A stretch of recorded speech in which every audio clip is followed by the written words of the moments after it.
Hello friends, BEd in education channel में आपका स्वागत है। तो फ्रेंड्स, आज हम विशिष्ट शिक्षा के उद्देश्यों को देखेंगे। तो चलिए वीडियो स्टार्ट करते हैं।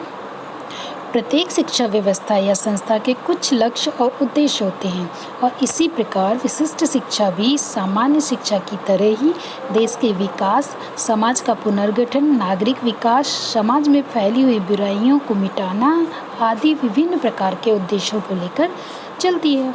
इन उद्देश्यों के अतिरिक्त भी विशिष्ट शिक्षा के कुछ अन्य उद्देश्य भी होते हैं जिनके बारे में हम एक एक से पढ़ेंगे।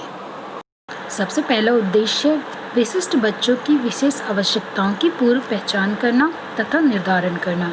तो इसके अंतर्गत सबसे पहले हम बच्चों में उनकी आवश्यकता को पहचानने का प्रयत्न करेंगे, अर्थात उनको किस तरह की आवश्यकता है, शारीरिक रूप से आवश्यकता है या मानसिक रूप से आवश्यकता है। तो हम सबसे पहले हमको उनकी कमजोरियों को पहचानना होगा और उनका निर्धारण करना होगा। इसके पश्चात हम उनकी समस्याओं का समाधान करेंगे।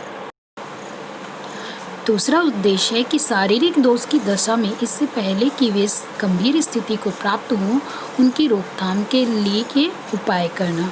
अर्थात जब हम बच्चों की कमियों को पहचान लेते हैं तो हमको उन कमियों को जल्द से जल्द उनकी रोकथाम का उपाय करना चाहिए, क्योंकि वे जब अगर गंभीर स्थिति में पहुंच जाएंगे तो उनका उपचार करना मुश्किल हो जाता है। तो हमको सबसे पहले उनको की कमियों को पहचान कर और फिर उनका समाधान और रोकथाम करने की कोशिश करना चाहिए।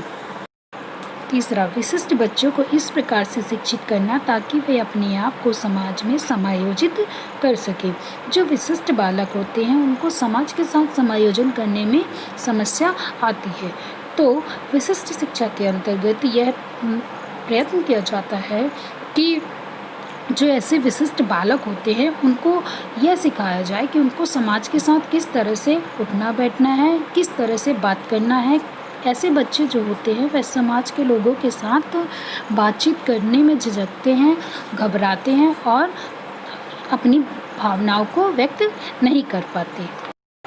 चौथा है शारीरिक रूप से बाधित बालकों का पुनर्वासन करना।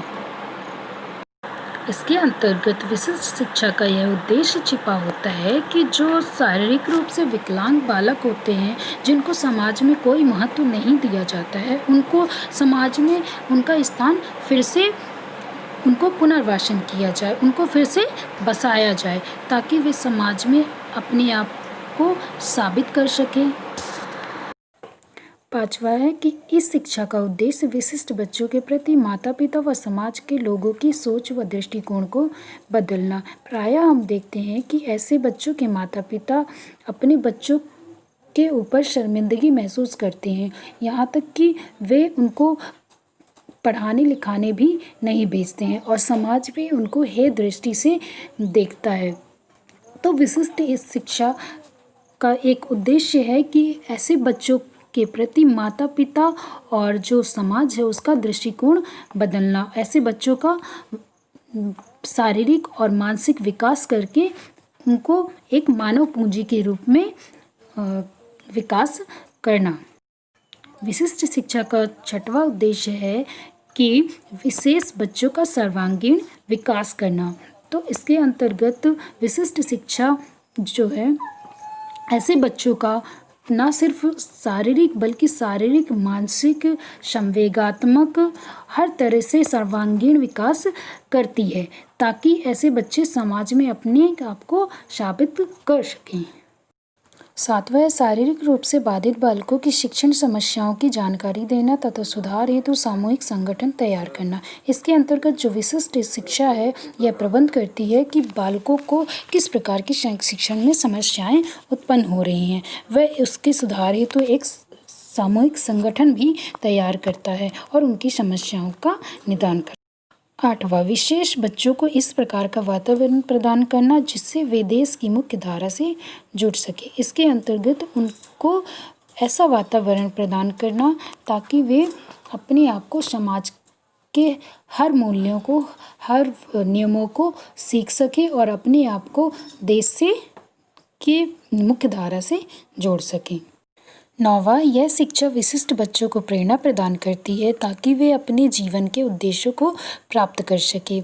तो विशिष्ट शिक्षा में ऐसे बच्चों को यह प्रेरणा दी जाती है, उनको प्रेरित किया जाता है कि वे उनके जो भी उद्देश्य, उनके जो भी लक्ष्य हैं, वह उनको प्राप्त करने में अग्रसर हो सकें। 10वां है कि विशिष्ट शिक्षा विशिष्ट बच्चों के माता पिताओं को निपुणता तथा कार्यकुशलताओं के बारे में समझाना, बालकों की समस्याओं की रोकथाम के उपाय करना। इसके अंतर्गत जो विशिष्ट शिक्षा है न सिर्फ बच्चों की ही विकास के लिए प्रयास करती है, बल्कि जो विशिष्ट बच्चों के माता पिता हैं उनको निपुणताओं और कार्यकुशलताओं के बारे में भी समझाती है, ताकि वे बालकों के समस्याओं को समझ सके और उन समस्याओं को वह शिक्षक को बता सके। क्योंकि कई बालक ऐसे होते हैं जो शिक्षक से वह बात नहीं कर पाते जो वह अपने माता पिता से करते हैं। 11वां है शिक्षा की राष्ट्रीय नीति में स्वयं एवं जीवन यापन के अवयवों का क्रमबद्धता से निर्धारण करना। फिर 12वां है अपंग बालकों में यह इच्छा पैदा करना कि वे सामान्य बच्चों के समान गतिविधियों में भाग ले सकें। इस प्रकार से विशिष्ट शिक्षा के यह उद्देश्य होते हैं। Thanks for watching my videos. Please like and subscribe my channel. Press the bell icon for more latest update.